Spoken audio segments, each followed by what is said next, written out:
Welcome to the Stop Over Drinking and Start Living podcast, where high-achieving, goal-oriented rebel women come to learn how to live a vibrant and fulfilling life without requiring alcohol to get through it. No labels, no judgments, no saying you'll never drink again. Just real proven methods to help you stop rebelling against yourself with alcohol so you can drink less and do more. I'm your host, Angela Mascenik. Let's dig in.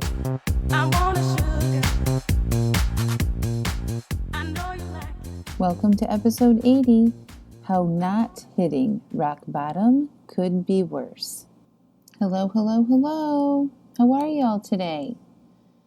I am doing okay. I am still with my family in Indiana, and I have spent the last week spending a lot of time with my dear Grandma B. And it's been amazing seeing my aunts and my cousins and my parents and my sister all coming together and celebrating the amazing life of my Grandma B. She is a fighter. She just keeps going.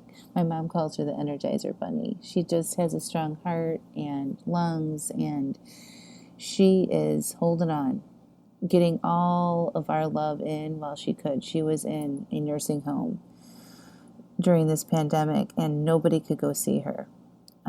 And so I think now that she's just so excited that everybody's able to be around her and she feels all the love. So she's holding on until she can't. I am actually headed back home tomorrow to be with my family. I do feel complete in my time up here, and I was so happy that I got to spend all this time with my family, especially during the pandemic.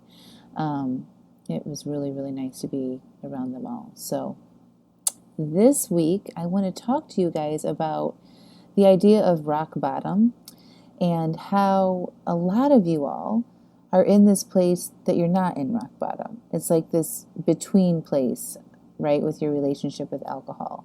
And we've all heard this term, oh, they haven't hit rock bottom yet.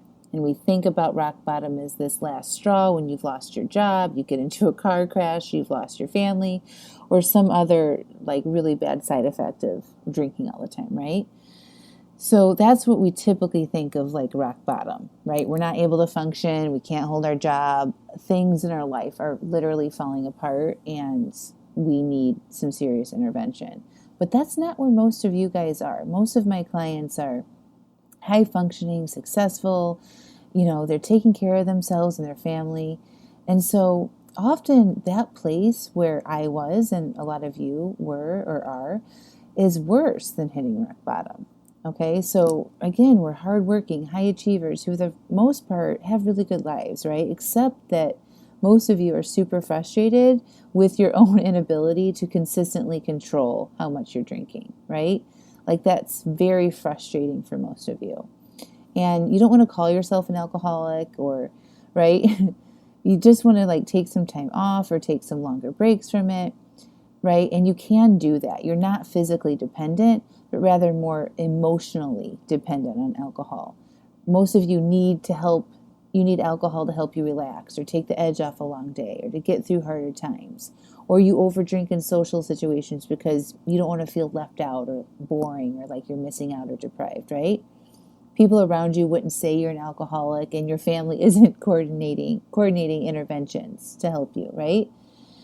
But what happens when you are here, struggling with overdrinking and saying that you'll limit yourself, only to find that you might be finishing the bottle way more often than you want to admit, is that we can let years go by without getting the help that we need, right? Most of the women who come to me who have been struggling have at least been struggling for 5 years, upwards to 20 plus years of being in this overdrinking cycle. But at the same time, their brains are saying, like, I'm not an alcoholic. I go to work and take care of my family. I'm not like everybody else. I'm not at rock bottom, okay?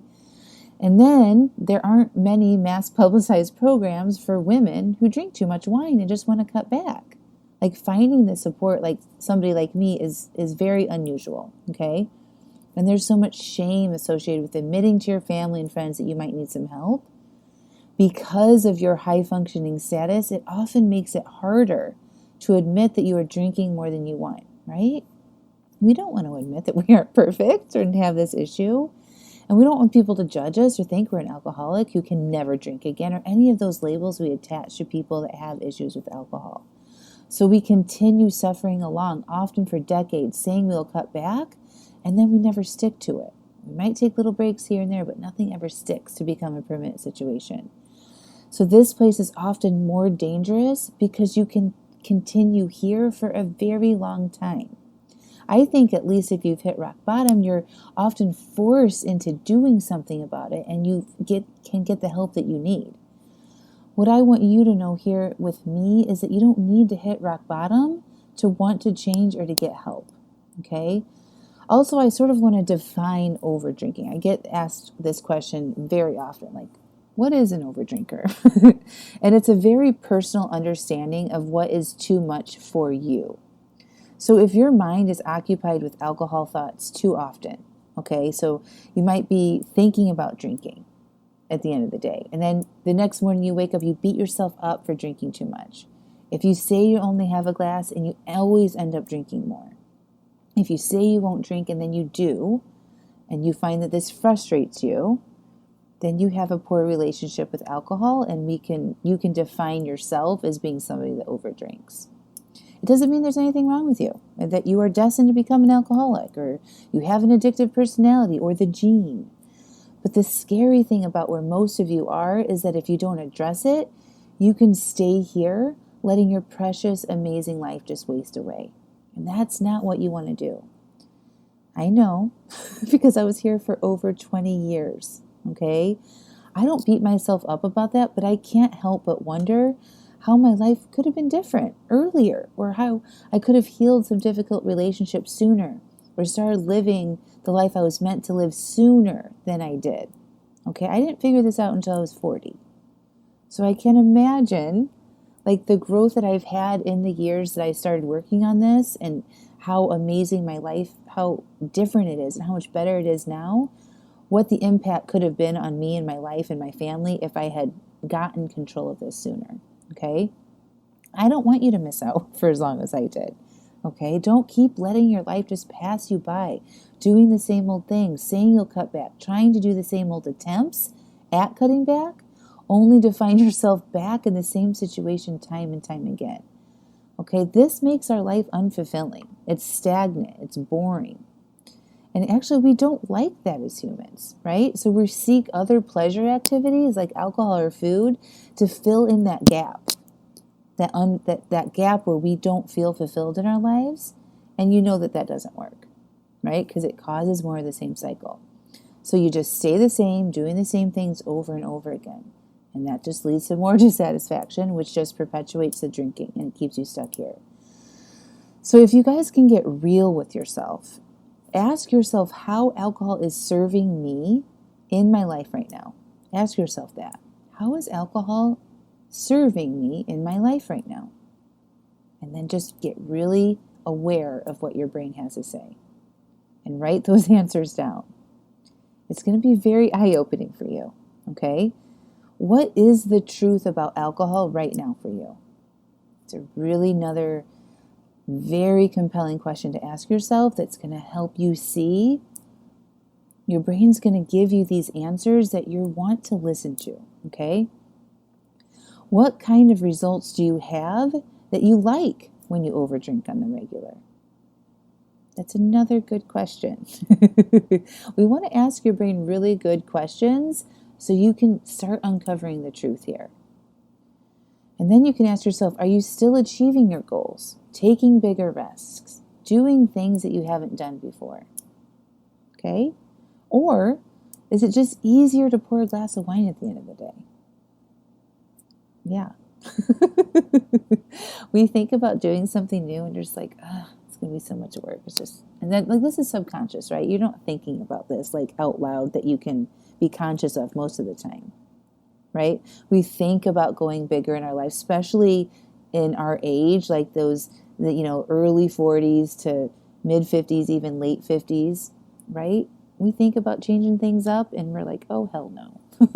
That sounds hard and complicated. It's just easier to pour a glass of wine. Okay? And then we just get back into the lies that we tell ourselves, right? Who cares? It's just one glass. We should be able to drink that glass or two of wine at night. It isn't hurting anyone. And what I want you guys to notice is that these are just the lies that your brain will keep telling you for as long as you let them. Okay? They'll just keep coming up for you. For me, I think the biggest, scariest thing is that where most of you are, is that you can get stuck here for a very long time. And I think it's worse than hitting rock bottom, because from there, at least you can only go upwards, right? But being in the middle, where a lot of you are, is somewhat tolerable. And you could go on missing out for many more years this way. And from the outside, it wouldn't look that bad. Or it could even look good or fine, right? But deep down, you know that it could be better. And you're open to the idea of living a more fulfilling life where you're still accomplishing big things, no matter what stage of life you're in right now. And when you have that awareness and you continue to ignore it, it just chips away at you, right? It's that unfulfillment just chips away at you, and then we numb out, right? And I don't need to tell you where that leads, just more of the same, right? The same thoughts, the same nightly wine drinking, the same conversations, the same relationships, and the same dissatisfaction. So, you guys get to decide what you want to do about that. You can choose the same, which is totally fine, right? You can choose that if you want. I'm guessing if you're listening to this, or if you've been following along, is that that's not what you want. The real you doesn't want this. The real you wants more in your life. So choose you. Choose that excitement. Choose that challenge. Choose that growth over the same, and stop letting those years pass you by. I promise you your life is worth it. If you want to explore what working with me would be like, please request a 20-minute call to see if joining my Stopping Over Drinking program would be a good fit for you. The link to request that call is in the show notes. I love you all. Choose excitement. Choose fulfillment. Get off this cycle of doing the same old things. Your life is waiting for you. I love you, my friends. Talk to you next week.